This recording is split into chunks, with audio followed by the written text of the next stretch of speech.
Lord, I have waited for you to lead us out of Babylon. For I was just a boy when I came here. The generation which offended you has passed away. And now their children's children yearn to see a home they have never known. You have spoken through your prophet Jeremiah. When 70 years are completed for Babylon, I will come to you and fulfill my gracious promise and bring you back to this land. My heart grows with excitement that now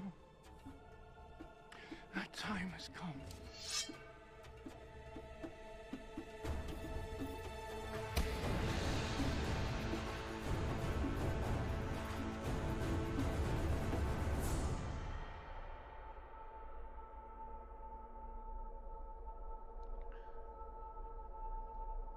An old man who comes unbidden is often a fool. And less often come as assassins. Perhaps a foolish assassin. Forgive us, my king. Do you know whom you address? He's the king of Babylon, ruler of the four quarters of the earth, Kurush, in the old Persian tongue. He has seized by might of arms the birthright which would otherwise have been denied him. He is Cyrus the Great.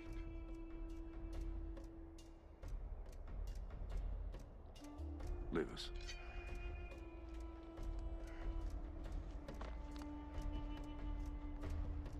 Who are you, old man?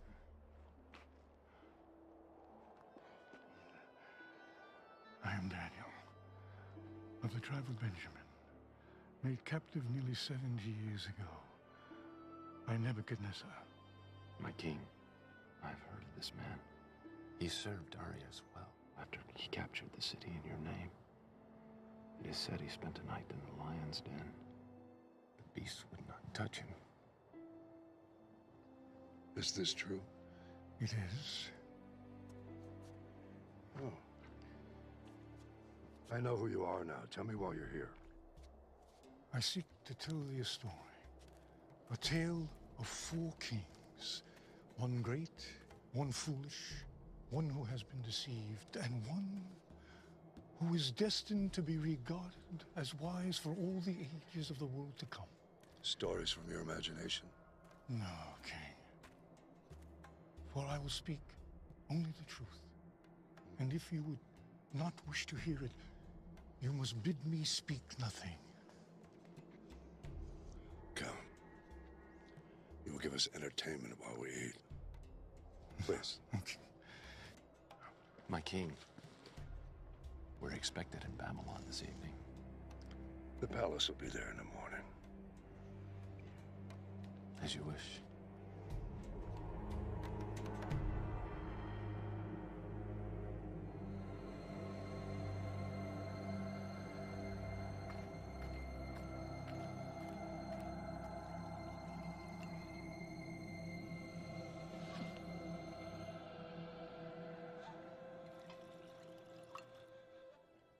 I cannot, O king.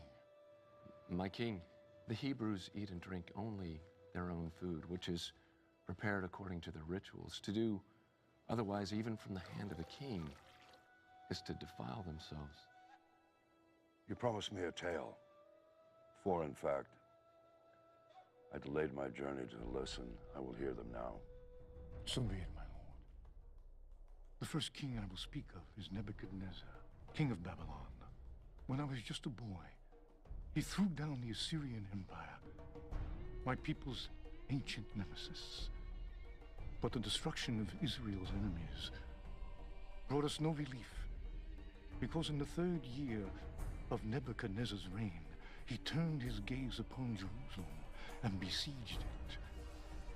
And the Lord delivered the king of Judea into his hand, along with all of his officers, nobles, and administrators.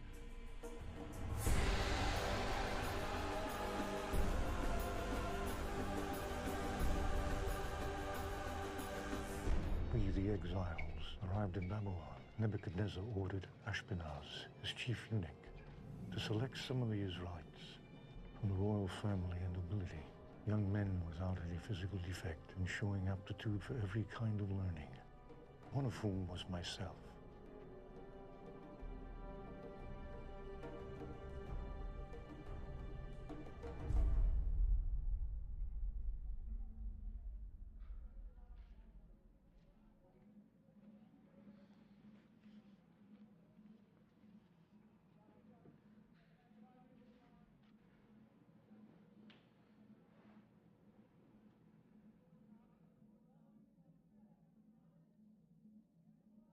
O Lord,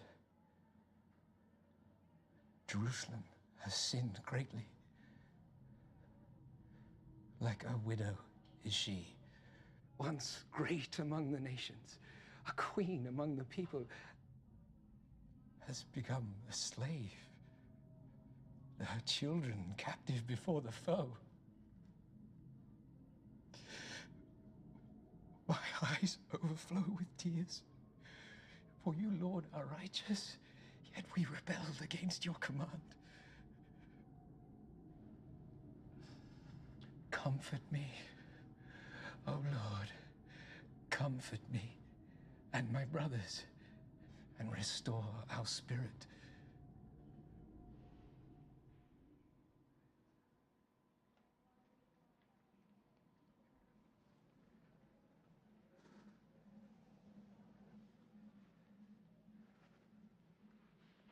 I miss Jerusalem.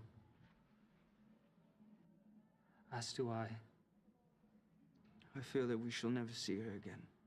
Have faith, my brothers. I have only begun my studies, but here,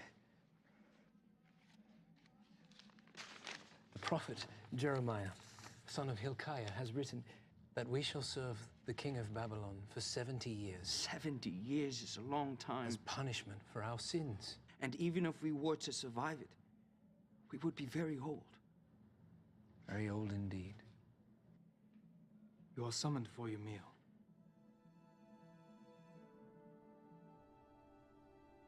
Why would they only take 10,000 of us and leave the rest of our people behind? Yes. Look at who they've taken. The scholars, the princes, our military leaders, and our families. It's the Babylonian way of conquest. You take away the leaders, and the rest can easily be governed. They've changed our names, hoping we'll forget our God, and our clothes, so we'll look like them. They've changed everything about us. We need to make each other a promise. Never to become like them. My brothers, such a promise is worthless, for we are but men.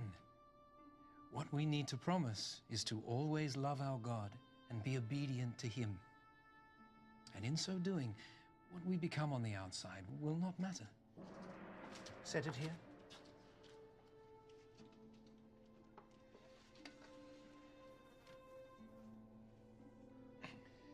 Lord Steward, please allow me to ask, what is this meat? Where is it from? And how was it slaughtered? The cattle are from the king's herd. They are fattened along the river and strangled before the altars of Marduk before their flesh is carried to the kitchens. The swine are from the king's pens. They are fed on choice food. And it is rumored the king's executioner laces their feed with the entrails of his victims, so that the king's chosen may feast and grow strong on the flesh of his enemies. It is considered the greatest of delicacies. To some, perhaps, but not to us. We are forbidden to eat it. For the Almighty has commanded us, the pig is unclean. You are not to eat their meat or touch their carcasses. Nor can we eat anything sacrificed to gods other than our own. But the king cannot, he will not change the customs of his hall to fit your wishes.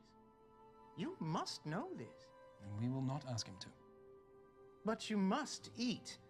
I have been charged with your well-being. If you are seen to be wasting away, I'm afraid of what my lord the king will do. He will have my head. And we would not wish it so. Therefore, put your servants to the test. For 10 days, give us nothing but vegetables to eat and water to drink. Then compare our appearance to that of the other young men who eat the royal food.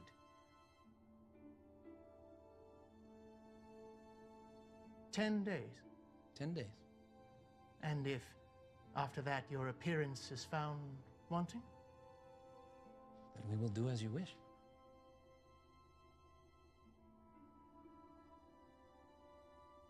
Your request was polite. I'm rather surprised it was honored. I have no doubt the Lord favorably disposed his heart to hear our request. By the end of 10 days, my companions and I looked healthier and better nourished than the young men who ate the royal food. And so the chief eunuch allowed us to continue refusing the wine and choice fare. And we remained undefiled. The period of our instruction went by quickly. During those many years, we were living in a foreign land, speaking a foreign language, and living under a foreign king. But despite this, our hearts belonged only to God. And at the end of that time, my companions and I were presented before Nebuchadnezzar himself. The king's executioner, Arioch, will be in the chamber. If you are found unworthy, you will be executed on the spot. And so will I.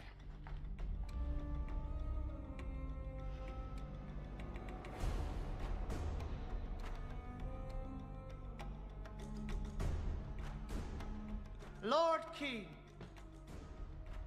I present you the princes of Judah, preserved by the right hand of your mercy and tutored by the left hand of your wisdom. They are come before you now for judgment as to their training. They are Belteshazzar, Shadrach, Meshach, and Abednego. Who am I? You are Nebuchadnezzar, son and heir of Nabopolassar, king of Babylon. You have destroyed Nineveh the mighty, seat of Assyria, and taken from her hand the scepter of nations. You are the commander of commanders, and king of kings, from the rising of the sun unto its setting in the western sea. And beneath heaven there is none more powerful than thee.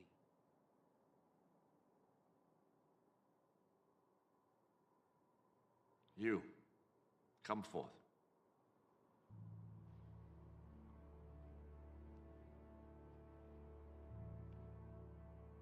Why should I allow you, sons of my former enemies, to serve in my court? Because you have spared the lives of our people who were delivered into your hand. And because the word of the prophet Jeremiah has come unto us, saying, this is what the Lord God Almighty, the God of Israel, says to all those carried into exile from Jerusalem to Babylon. Build houses and settle down. Plant gardens and eat what they produce. Marry and have sons and daughters. Also, seek the prosperity of the city to which I have carried you into exile. Pray to the Lord for it. For if it prospers, you too will prosper. This is good. So now even your God commands you to serve me. I have no need of lapdogs. Would you dare to tell me the truth, even if you knew it would displease me? Lord King, it must be so. I will speak only the truth. And when you would not hear it, you must ask me nothing.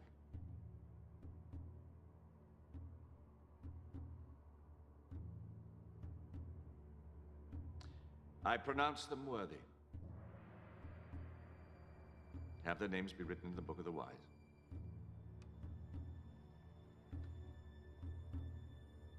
Nebuchadnezzar's questioning showed wisdom.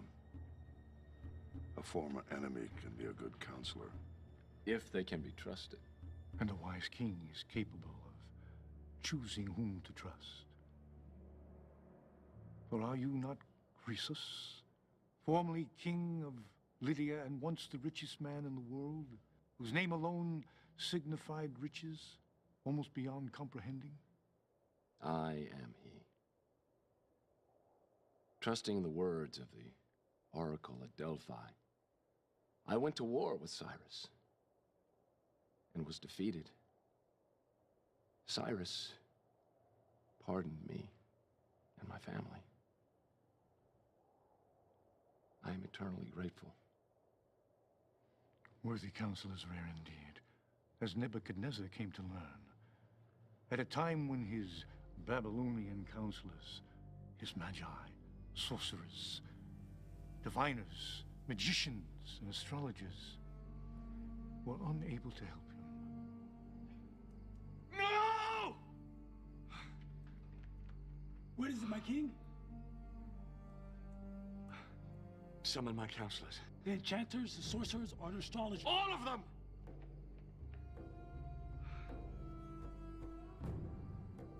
O king! My king, your wisest subjects have arrived. Command, and it is done. I've had a dream that troubles me. I need to know what it means. O king, tell your servants your dream and we will interpret it for you. No. What need I of wise men who are not wise, Astrologers who read nothing in the stars? Magicians who perform children's tricks? Sorcerers who divine nothing except what I tell them? No. It is enough for the king to dream his dreams. It is up to you to discern and interpret them.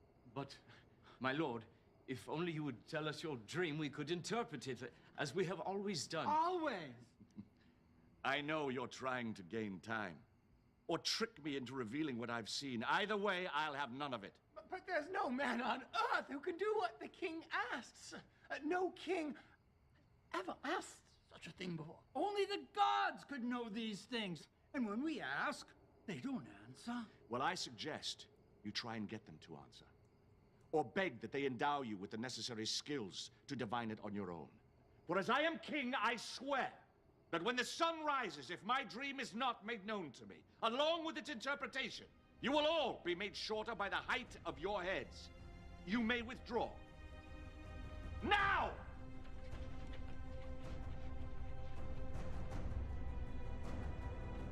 Lord Ashpenaz, is it true?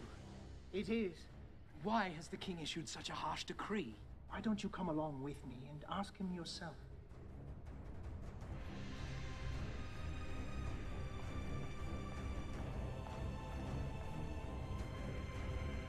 Lord King. What? Belteshazzar requests an audience. Speak. O king, live forever. I have heard your decree, and I understand that I shall fall beneath the blade if your dream is not made known and interpreted. I ask only for more time, that I might withdraw for a while, my friends and I, to pray to our God, and see if he might not make the dream known to us. The time is fixed and cannot be altered. Sentence is to be carried out at sunrise. You may withdraw. So long as you return at dawn, as your fate and that of the others is one and the same. And when you return, be sure to bring your companions with you. Shall I send guards along, my king? No. No, if he says he'll pray, not flee. That much, at least, I'm sure. Even if we were to flee the city, the whole world would have been against us. Not that it mattered. I had given my word and intended to keep it. I would pray and hope that the answer came. Prepare to bind the prisoners. Once the sun rises, there could be no delay. Bring forth the counselors!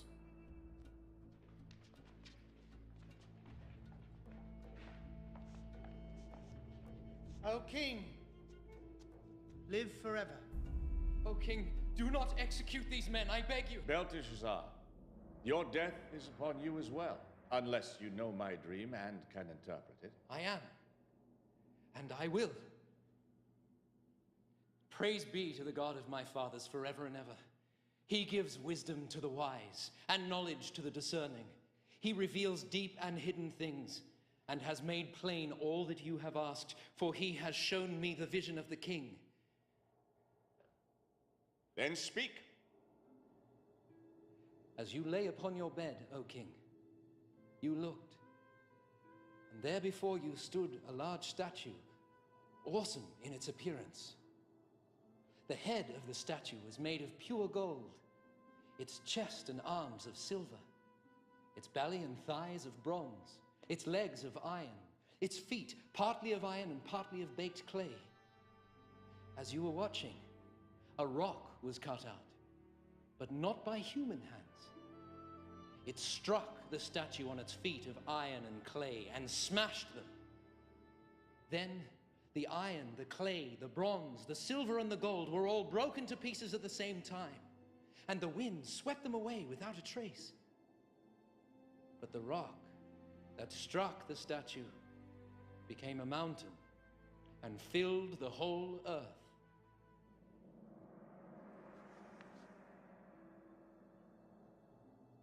You have done what I was told was impossible.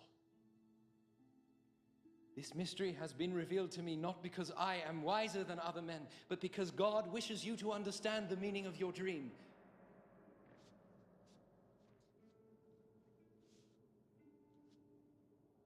You know my dream, as if you dreamt it yourself.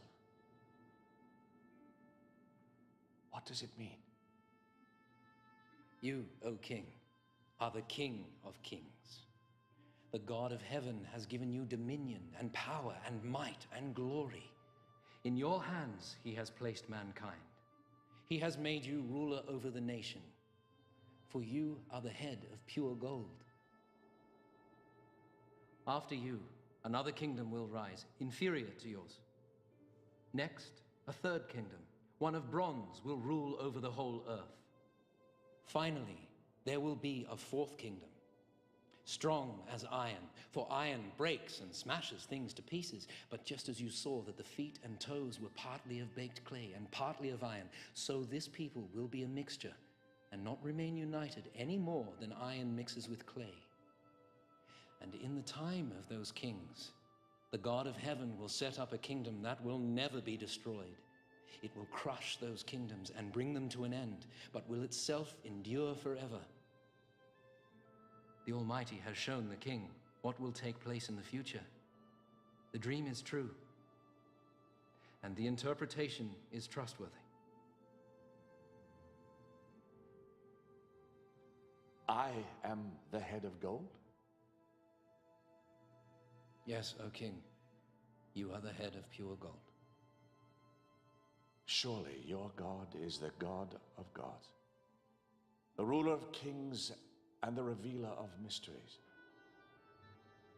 Let this man be paid honor, and present him with incense.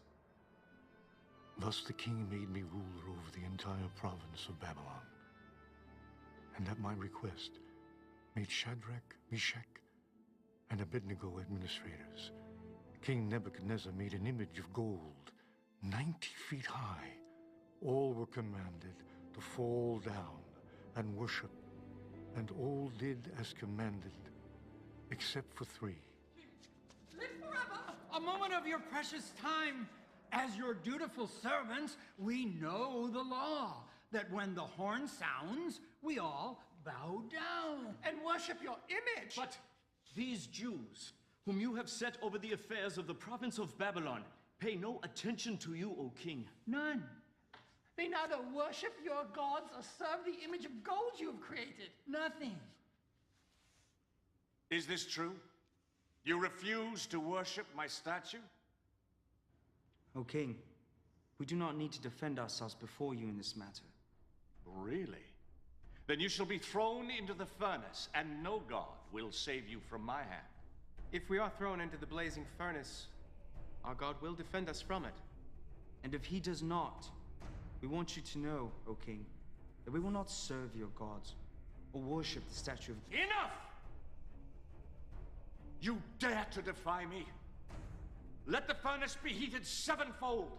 Bind them and cast them into the fire.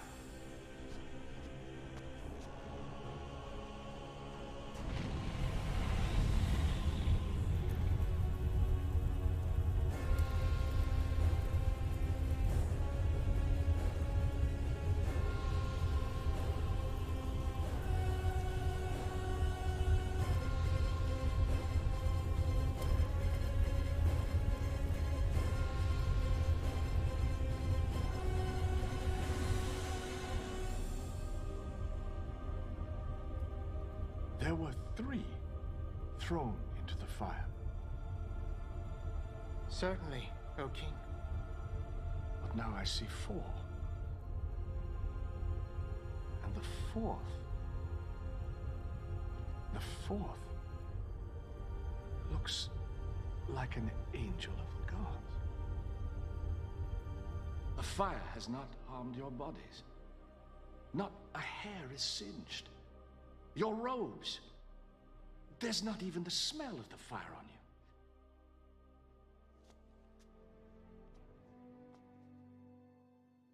Praise be to your God, who sent his angel to rescue his servant.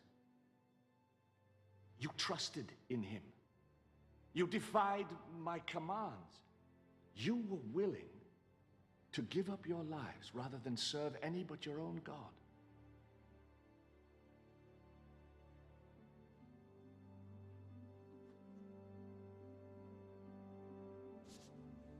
Therefore, I decree any who speaks ill of the God of Shadrach, Meshach, Abednego will be cut into little pieces and his house turned to rubble. For no other God can save in this way. And for a time all was well, until Nebuchadnezzar's sleep was troubled yet by another dream. It seems like Nebuchadnezzar's life was rife with dreams and prophecies, much like my own has been. Before I was born, my grandfather, Astyages, was troubled by a dream where a flood beginning near his throne was overflowing the whole earth. When he went to his astrologers and his diviners for an interpretation, they told him that his grandson was destined to one day usurp him. So he sent his daughter Mendane into exile, and when a son was born to her, he conspired to have it stolen and exposed on a hilltop to die. But a shepherd, whose wife had recently given birth to a stillborn child, persuaded her husband to trade her dead infant for the living, and the shepherd raised the boy as his own. The king, upon being presented with the dead infant, repented of his crime. He didn't learn until 10 years later that the boy was actually alive, at which time he pardoned the boy and restored him to his rightful parents. And for a time, the matter was forgotten. Until one day, years later, when you marched into your grandfather's city at the head of your troops and seized the throne of Medea, taking the old man captive, and the prophecy was proven true. Old Astyages, he knew of the prophecy, but he was powerless to overcome it.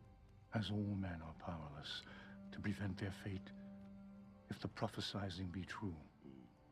Listen then, as I tell of the prophetic vision that led to Nebuchadnezzar's madness. For when he dreamed that great dream, his enchanters, sorcerers, and astrologers were once again unable to interpret the vision.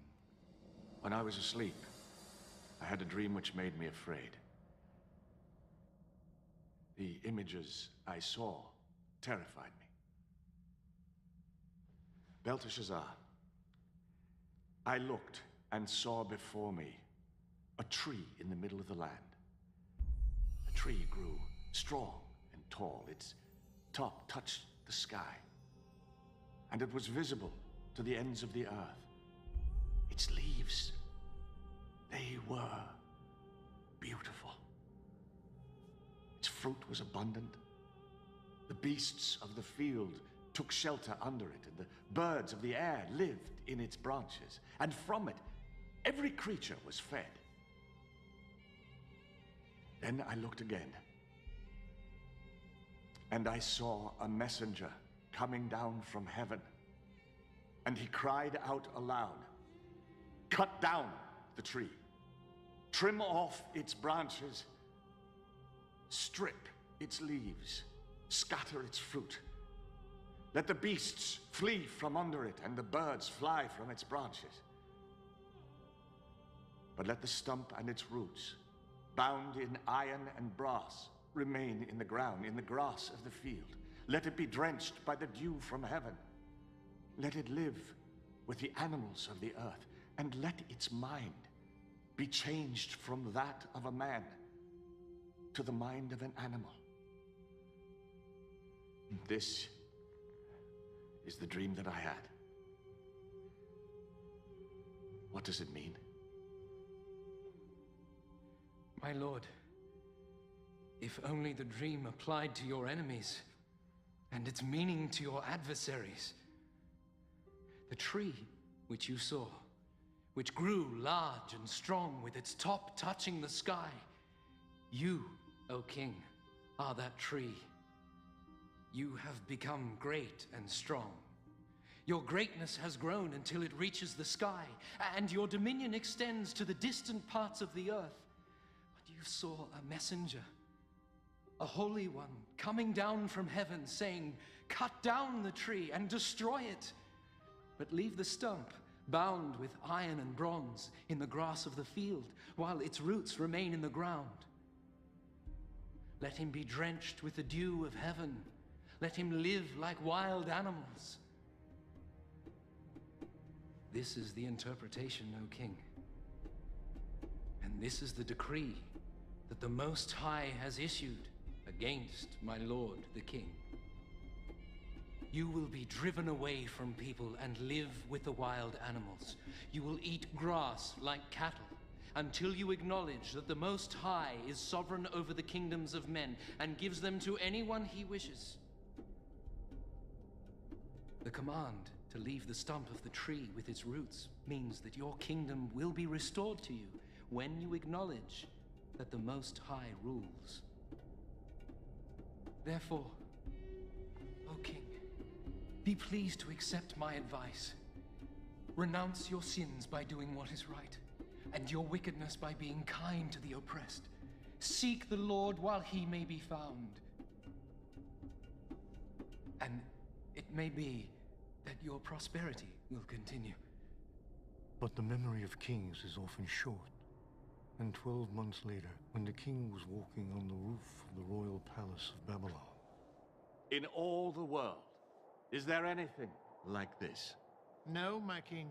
My great wall, which, mountain-like, cannot be moved, I've made with mortar and brick. Its foundations I've placed upon the very bosom of the underworld. Its top I've raised mountain high.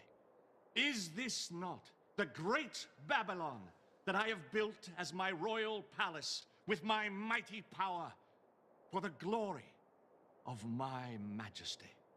His words were still on his lips when a voice came down from heaven.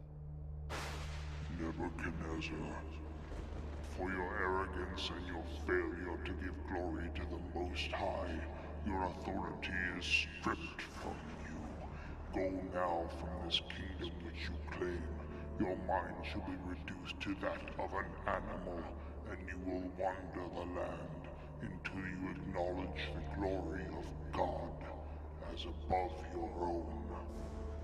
Immediately, what had been said about Nebuchadnezzar was fulfilled.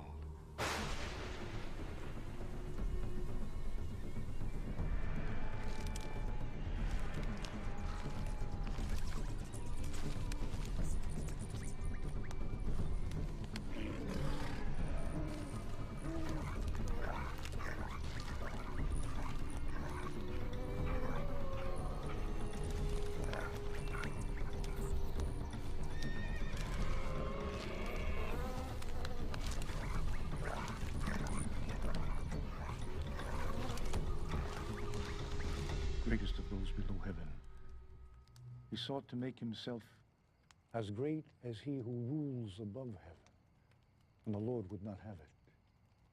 Because he insisted on being more than he was made, he became less than he was made. Because he aspired to be more than a man, he became less than a man. He became like the wild beasts. How did he survive? Alone in the wilds. Even in his insanity, neither the lion nor the bear disturbed him. Though he wandered alone and unarmed, and slept naked in the places where they found their food. Because it had been prophesied that one day he would honor the Most High.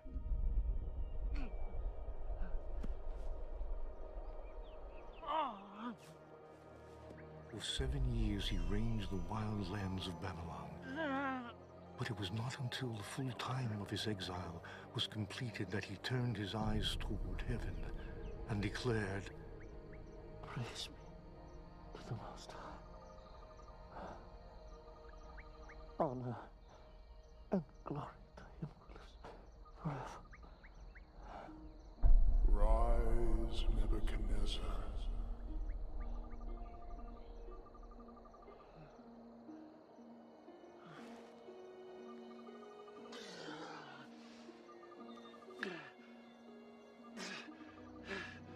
For his dominion is an eternal dominion.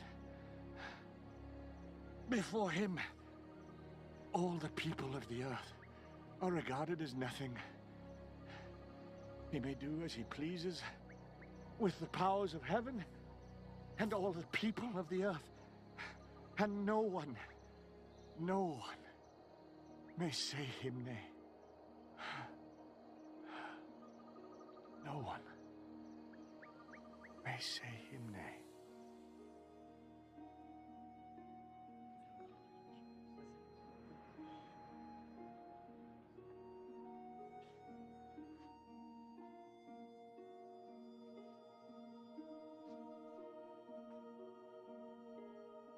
Beware your place, for I am not as I was.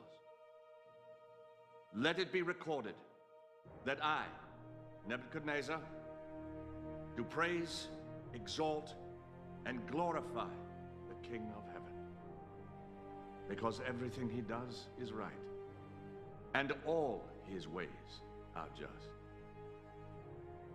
And those who walk in pride, he is able to humble. And so Nebuchadnezzar returned to his throne, but eventually he was gathered to his fathers, and a series of new kings came to the throne, none lasting more than a short time. You're about to tell about the downfall of Babylon, are you not? I am. Well, at last we come to the part of the tale where I have some knowledge to share. For though I had conquered from east to west, Babylon was the last to resist me, and I dreaded its siege. For Babylon's wealth had allowed her to lay in enough grain to last for years, and her towers, walls, and gates were so formidable that even untrained men could defend them with ease. Walls too high to scale, with parapets wide enough for chariots to patrol them, and a river-fed moat to cross before even getting there. It was enough to freeze the heart of even an old soldier such as I am. Then one night as I lay on the ground, courting sleep that would not come, a thought came to me. From whence it came, I do not know. Like some spirit of God whispered it in my ear. But the river Euphrates, which flowed down to Babylon, raised above its natural level, hemmed in by dams and dikes. But if dams were opened full and the dikes were broken, the river, which ran straight through the heart of the city, would fall to nothing. An army poised and ready to strike could march into the city on its dry riverbed, underneath the gates designed to repel ships when the river was at its normal level. And I suddenly realized I'd been given a key to defeat the mighty Babylon. It was as though in all the world, throughout all of history, I was the only one that had the thought. All it required was the right moment to act. A night when every man in Babylon, from the least to the king himself, would drink himself ill in honor of their gods, who were naught but worthless idols and could not protect them. Listen, O king, and I will tell of the second king of my story, Belshazzar, king of Babylon.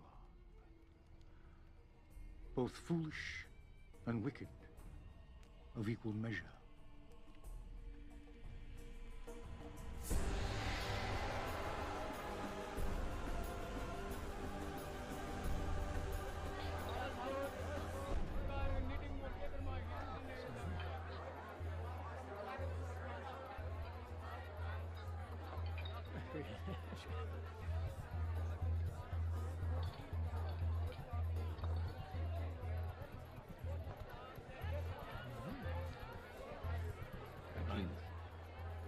Enough!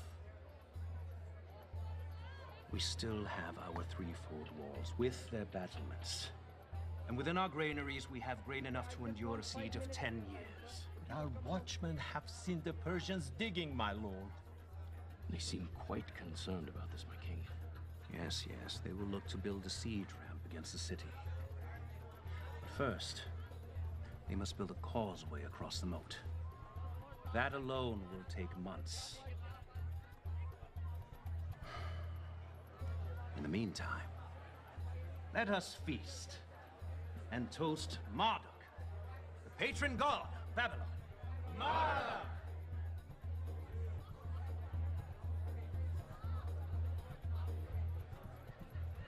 These cups have a taste,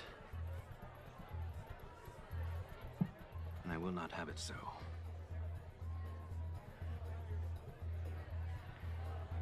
Bring me the golden vessels from the Temple of Jerusalem. But my king, is it wise to use the vessels? My king, these cups are considered sacred. Are they not, my king? Perhaps in Jerusalem! By that pathetic desert deity of Judah. But here they are spoiled for our gods. And they would have me use them as I see fit. Bring them!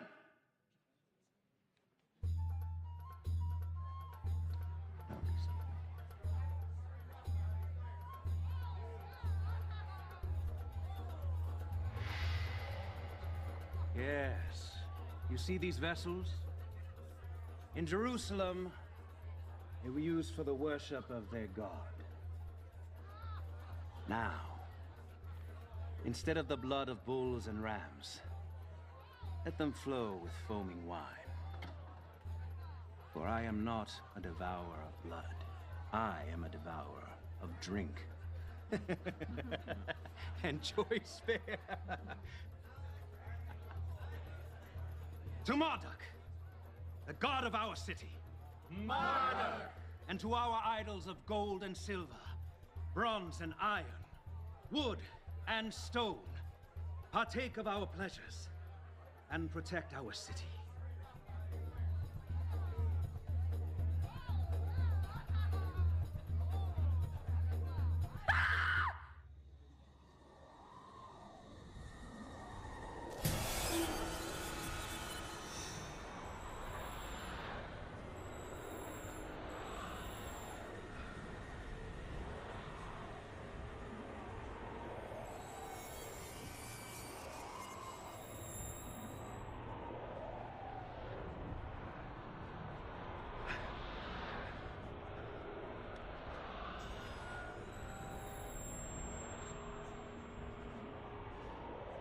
Whoever reads this and tells me what it means shall be clothed in purple and have a gold chain placed around his neck and be made third highest ruler in the kingdom.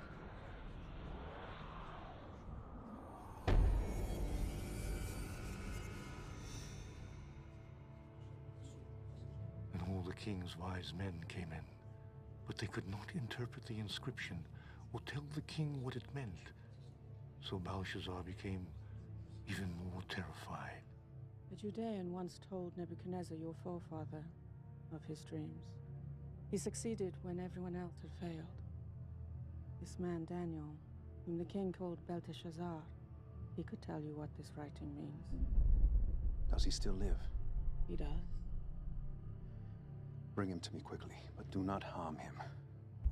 We shall soon learn if this Hebrew can do as you say.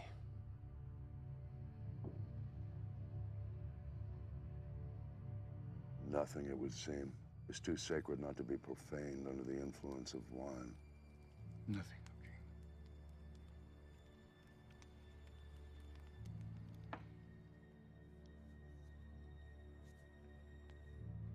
How can I be of service, Highness? Are you Daniel? One of the exiles my father brought back from Judah? I am he. I am told you are able to give interpretations and solve difficult problems. If you can read the writing on that wall, you will be clothed in purple, have a chain of gold placed around your neck, and be made third highest ruler in the kingdom.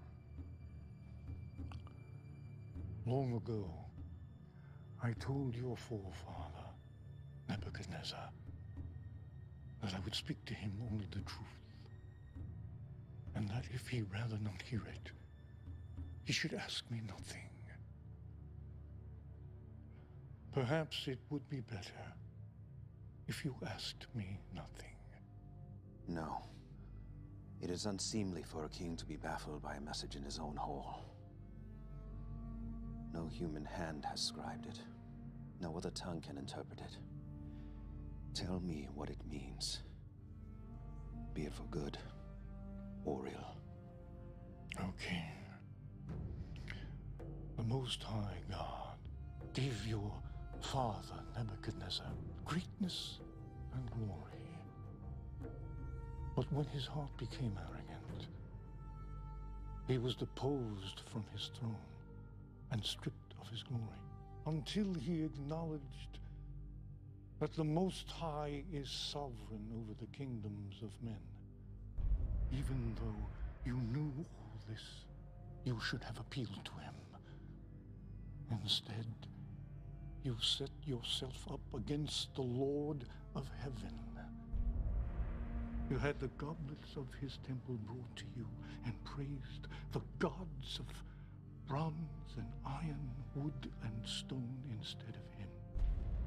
These vessels were made for the service of the Most High, and you have used them to pour wine for your harlots. Would you humble the Almighty by desecrating his possessions? Would you bind him like a captive and beat him like a slave? Would you pluck out his eyes and have him beg for scraps of food beneath your table? This you would do if you could, and the Almighty knows it. This is his answer to you. The Lord God will strike you down like an enemy. For he has bidden his angel to unsheath his sword. These, then, are the words he has written. Mene. God has numbered the days of your reign and brought it to an end. Tekel, you have been weighed in the scales and found wanting. Sin. Your kingdom is divided and given to the Medes and Persians. This very night, your life will be demanded of you, and before the sun rises, your flesh will grow cold. Thus saith the Lord, your line is ended, your rule is over, your kingship is no more. Is there nothing to be done? No. In your arrogance, you have doomed not only yourself, but your house, your line, your inheritance, your city, and your kingdom. Choose now where you will spend your last few hours. But knowing your fate, who now will love thee? Who now will fear you? Will the least of your slaves comfort you? Or will they desert you, seeking to avoid the fate which is yours?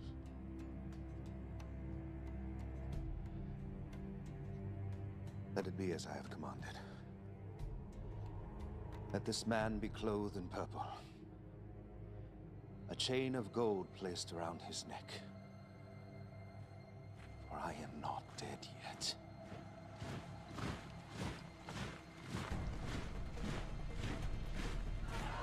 All hail King Darius!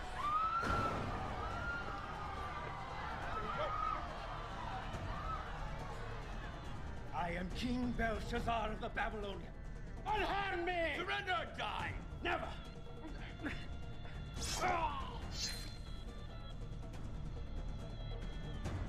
Send word to Cyrus the city's taken in his name. As he has commanded, I shall assume the crown. Do you know who stands before you?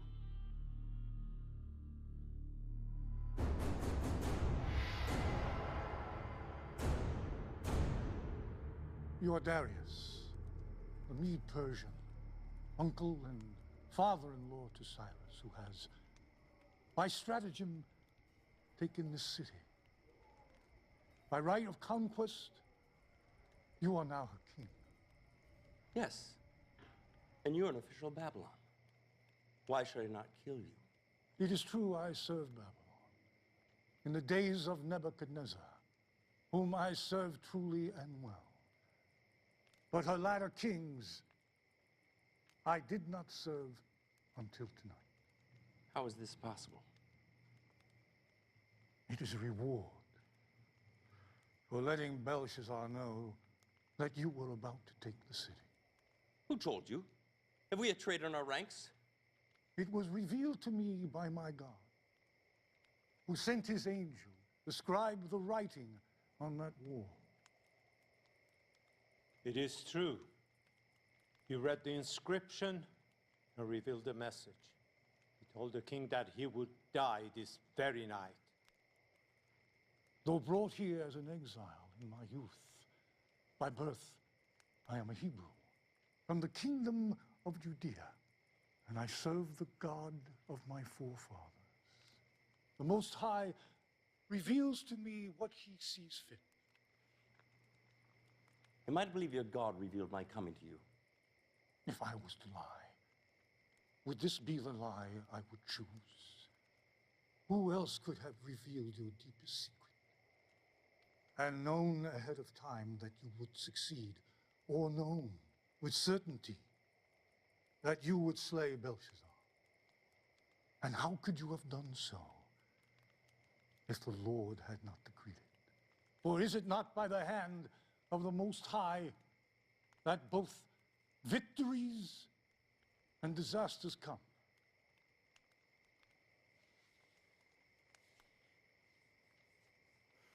I would have you put this gift of divination at my service. Yet how do I know I could trust you, Hebrew? I will speak to you honestly, my king. And when you would not hear the truth, you must ask me nothing. So be it. I see by your insignia you were made third in all of Babylon. That is not the Persian way. For below me I have 3 administrators, all of equal rank. Yet I shall name you one of the 3. What of the other counselors? Slay them. If they were loyal to the former master, they're no good to me. If they were disloyal to him, then they will be disloyal to me. Ah, Darius. He's twice my uncle, by blood and marriage, and serves me well as co-counsel to my empire. As it pleased Darius to appoint 120 satraps to rule throughout the kingdom, with administrators above them, one of whom was me. But before long, I so distinguished myself that Darius planned to set me over the whole kingdom. Which would cause great envy among the others. Yes, O king. So they called a meeting in secret to plan for my destruction.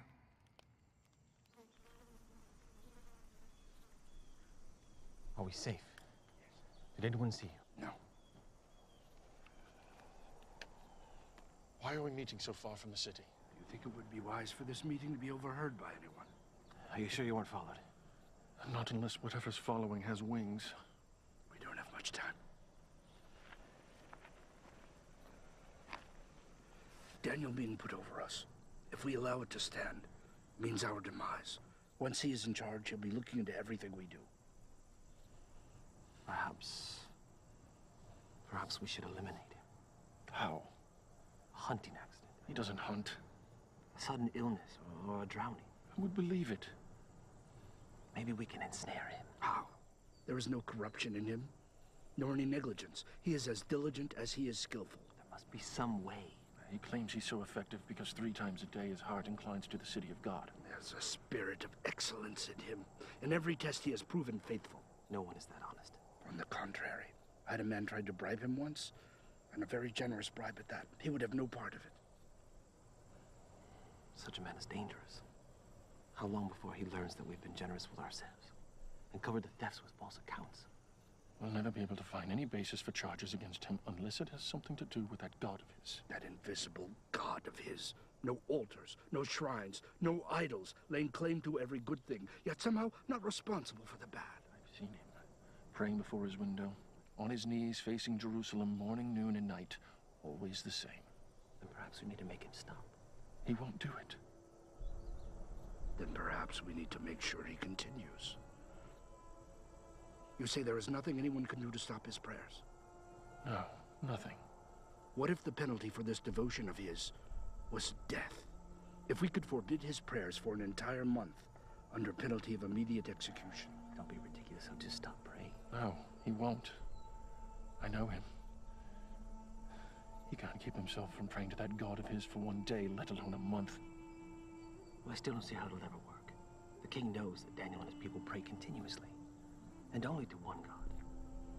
Which is why we need to disguise our purpose. More fitting testimony to your honesty could not have been made. Had there been any infidelity in your record, they would have discovered it.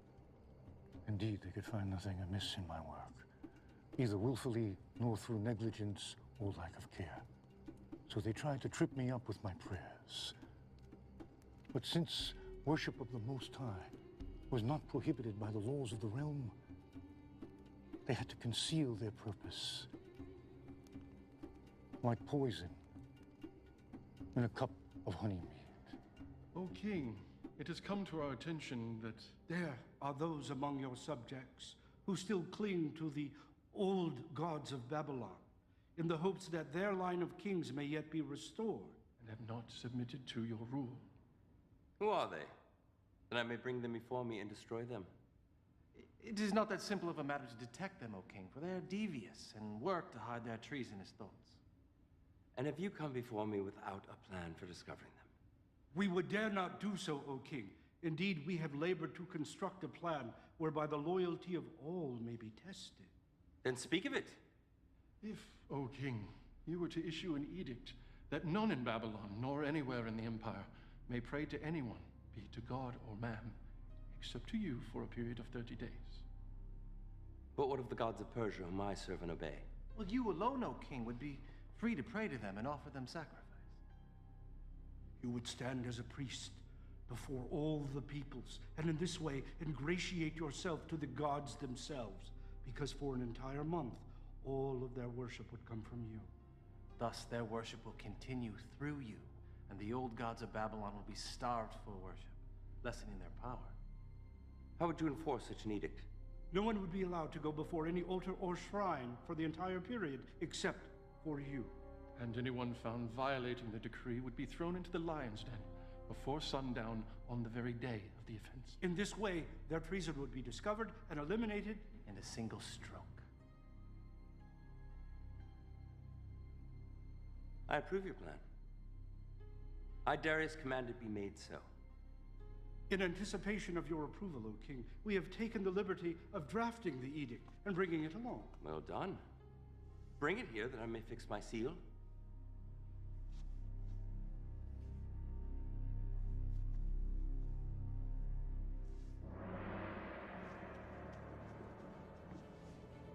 Let all the world hear and obey. So Darius found no need to consider it further. Darius had a great deal of experience as a soldier, but very little as a ruler. until Babylon fell. One sign. The order could not be changed. Let every order be upheld, for the law cannot be countermanded, and the laws cannot contradict themselves. Let each law be fixed, unchangeable, for the king cannot err. And once a law is written, even the king himself cannot change it. Such is the law of the Persians. Daniel, the king's seal is barely dry. Already you have defied his law. You made your choice. You chose your God over your king. Take him away!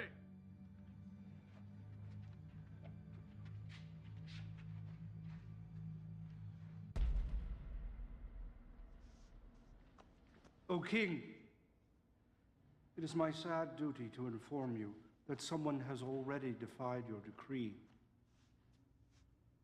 Bring him to me. Bring forth the prisoner!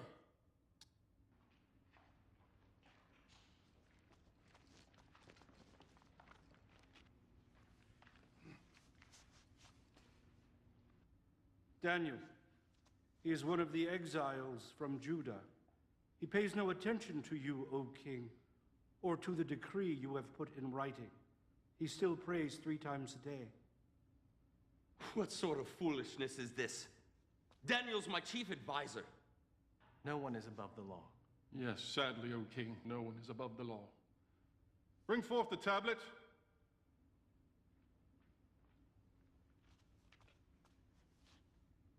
Is this not the edict from the king, signed with your own seal?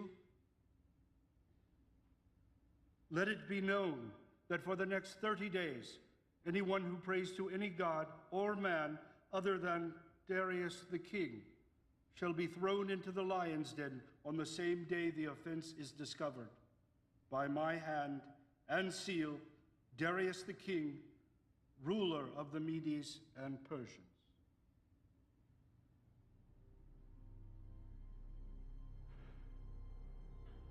Call my counselors together. We will begin the trial. O king, live forever. There is no need of a trial. I am guilty. Knowing the king's command, I have disobeyed it. The commands of the king are immutable, and once uttered, cannot be changed. I shall command my wise men to make every effort to search out some reason that the law may be found unenforceable. I do not think they will find one. Let them search, O king, but only for a short time. Because your own law commands that sentence be carried out the day of the offense. Already, the shadows are starting to grow longer, and you have only until sunset.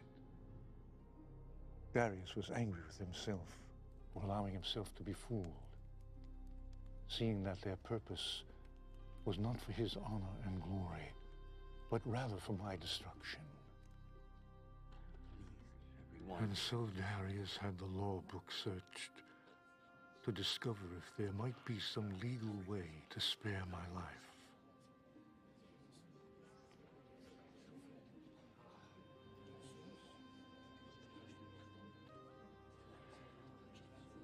It is as I expected.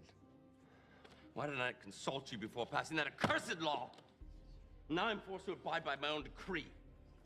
A king who will not enforce his own laws cannot be a king. Your enemies know this and use it to their advantage. Do not grieve, O king. The Most High does not want you to deliver me. If he grants me deliverance, it will be by his own hand, not yours. It is a privilege he reserves unto himself.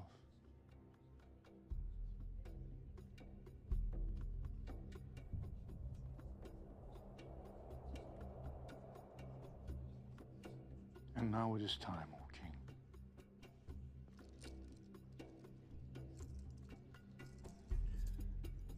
That I may not break your laws a second time.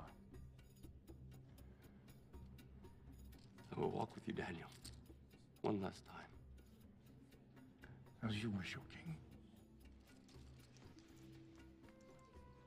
For those who have schemed to bring about my death, I will say only this. My forefather Abraham came from this land, and the Most High said unto him, I will make you into a great nation. I will bless those who bless you, and whoever curses you, I will curse. They have surely cursed me, and may yet live to reap the fruits of that curse.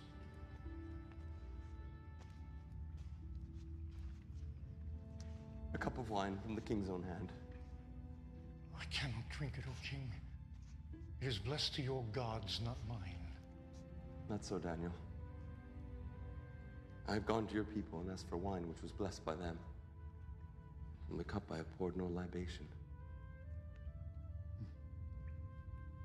One last gesture of friendship. My king.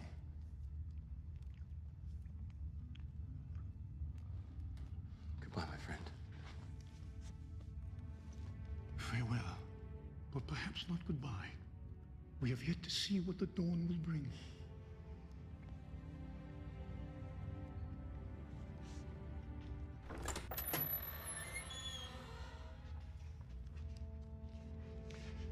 Hear, O Israel, Lord our God.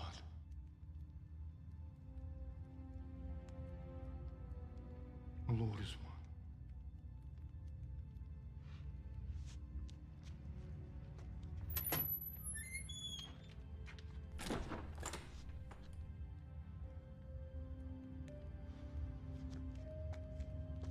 He is angry with us. It will fade. By tomorrow morning, Daniel will be a distant memory, and the king will need us again.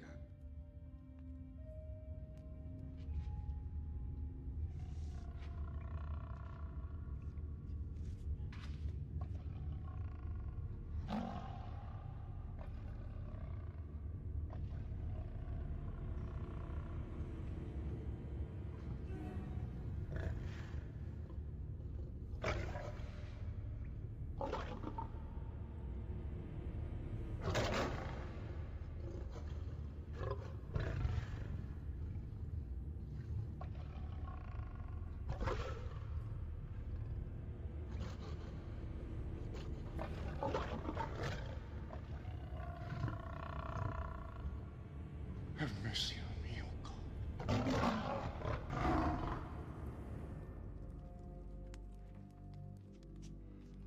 No, no, take it away. All of it. Tonight I honor Daniel in silence and with fasting. Now leave me!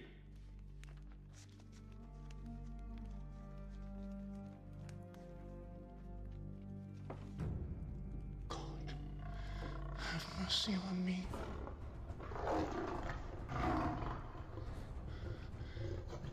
In you my soul takes refuge. I am in the midst of lions, surrounded by ravenous beasts, whose teeth are spears, whose tongues are sharp as swords.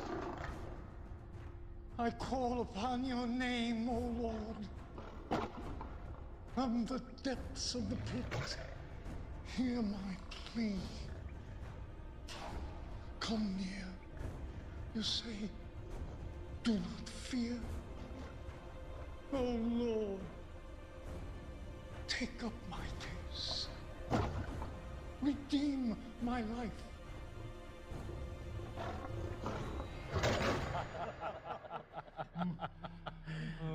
A divine plan, my friend. A toast to the lions who show no partiality to a Hebrew over any other man.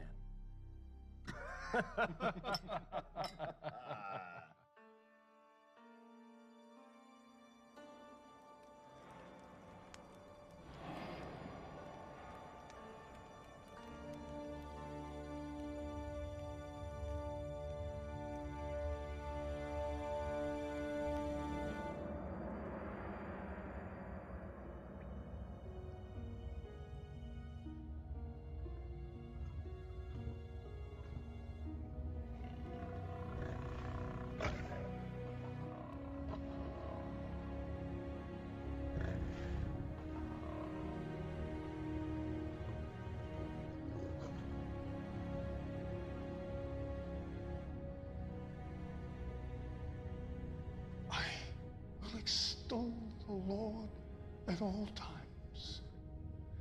His praise be ever on my lips. But those who seek the Lord will lack for no good thing. A righteous man may have many troubles, but the Lord rescues him from them all.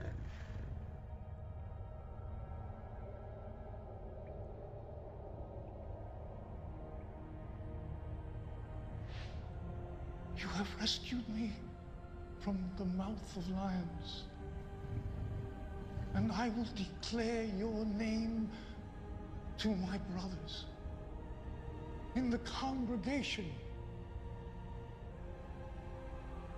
I will praise you. Out of my way! Daniel, servant of the living God. Has your God been able to save you?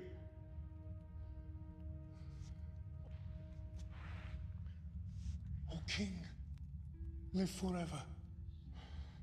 My God has sent his angel, and he shut the mouth of the lions. They have not hurt me, because I was found innocent in his sight. Come forth.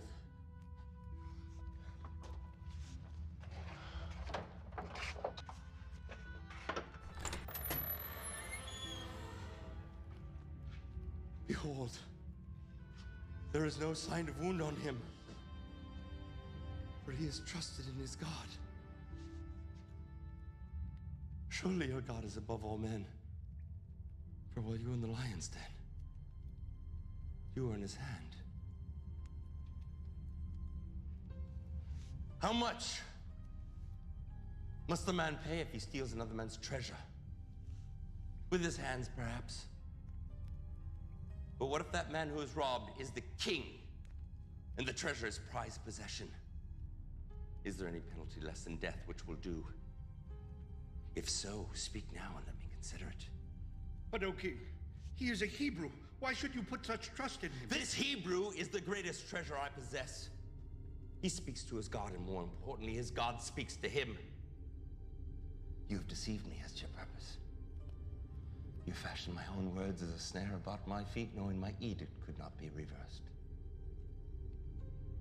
But the living God, the God of Daniel, has delivered him out of my hand. For 6 days they have hungered, but today they shall feed. No, no, no, no, no, no,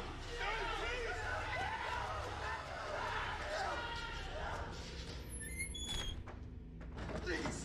Please, my king! Please! You fools! Did you not think I would punish you? no, my king!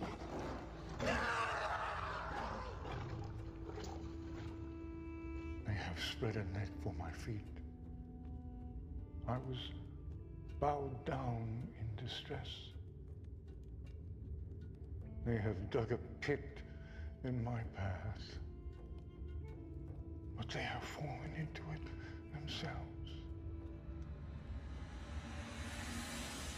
I, Darius, issue a decree that in every part of my kingdom people must fear and reverence the God of Daniel. For he is the living God, and he endures forever. His kingdom will not be destroyed. His dominion will never end. He rescues and he saves. He performs signs and wonders in the heavens and on the earth.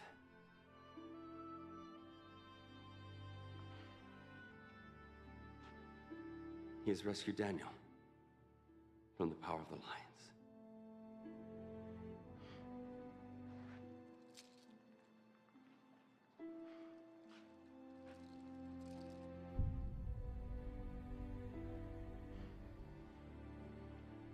And so I served Darius throughout his reign. However, my heart still longed to see Jerusalem. For 70 years I had waited, and I knew our time was near.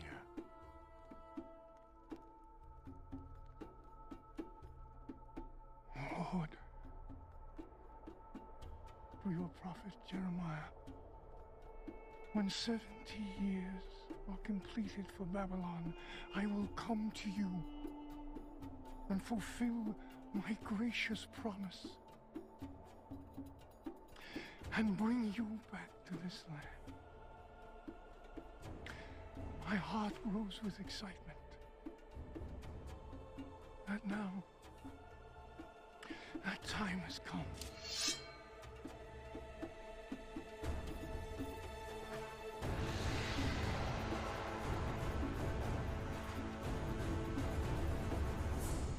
And so your journey has led you here.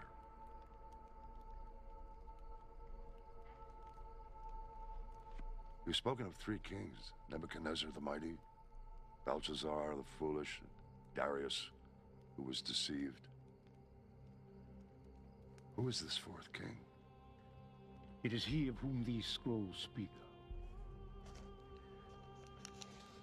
It is one chosen by the Most High to perform great and mighty deeds. Before he was ever knitted in his mother's womb. Hear then, O King, the words which were written more than 150 years ago. For these are the words of the prophet Isaiah, son of Amoz. From the east, I summon a ravenous bird of prey from a far-off land to fulfill my purpose. What I have said, I will bring about. What I have planned, that will I do. A bird of prey. The Lord's chosen will carry out his purpose against Babylon. His arm will be against the Babylonians. He pursues them unscathed by a path he has not traveled before. True.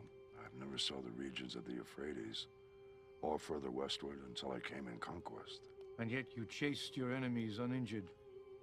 They had no power to rally. You were not led into ambush. And you were safe as far as you chose to pursue them, were you not? It's true. This is what the Lord says to his anointed. Cyrus, whose right hand I take hold of. Cyrus? It mentions me by name? It does.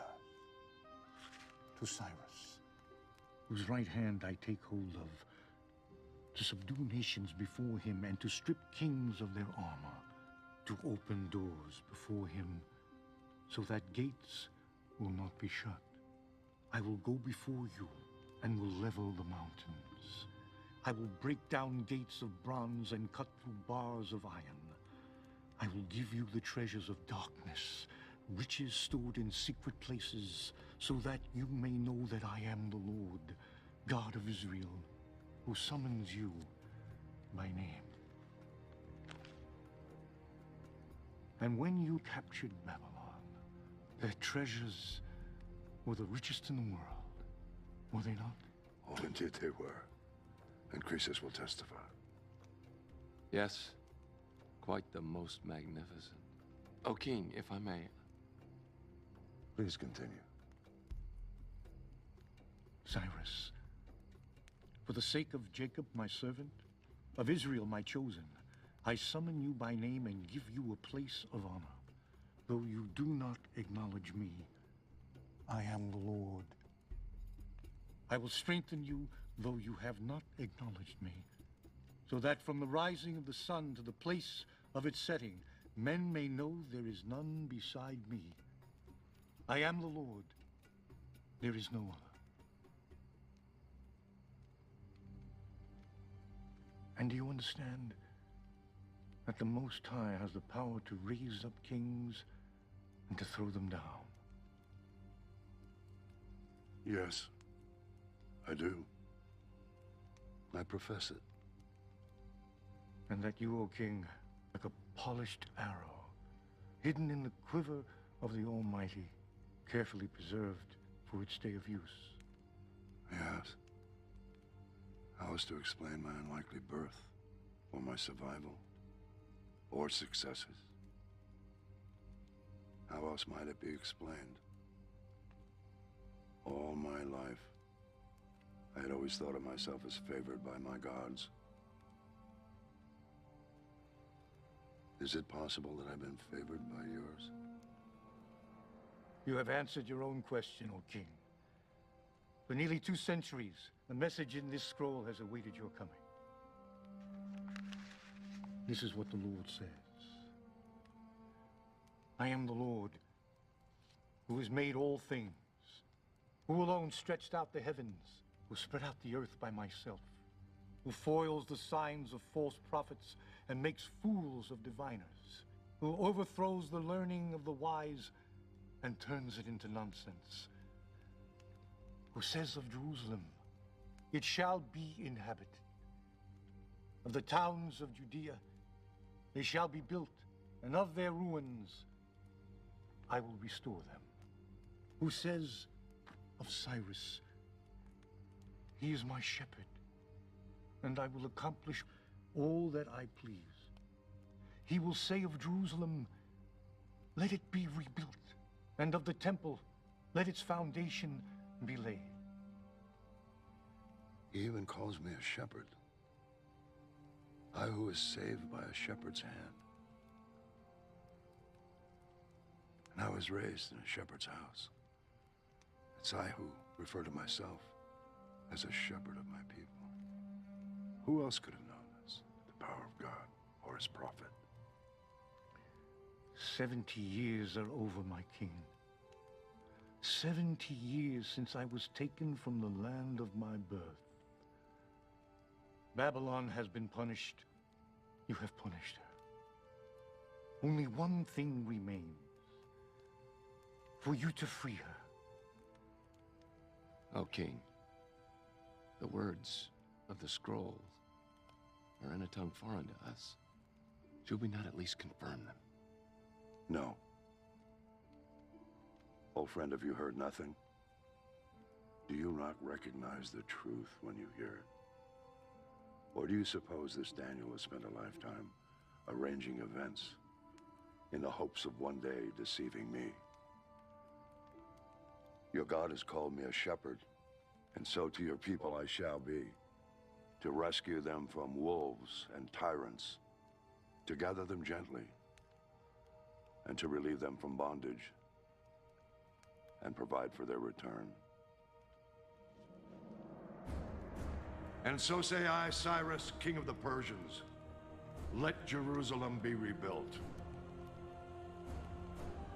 The Lord God of heaven has given me all the kingdoms of the earth, and has appointed for me to build a temple in Jerusalem, in Judea. Any one of his people among you, may his God be with you. Let him go to Jerusalem and Judea and build a temple of the Lord, the God of Israel. In all my years, I had never known envy. But that day, I came closer to tasting it than I ever have. For I would never see the temple I so yearned to see. However, my heart was joyous as my brothers and sisters departed on their journey home, while I remained in Babylon, awaiting the day when I too would be gathered to my ancestors. And remember me also, O Lord, and show mercy, according to your great love.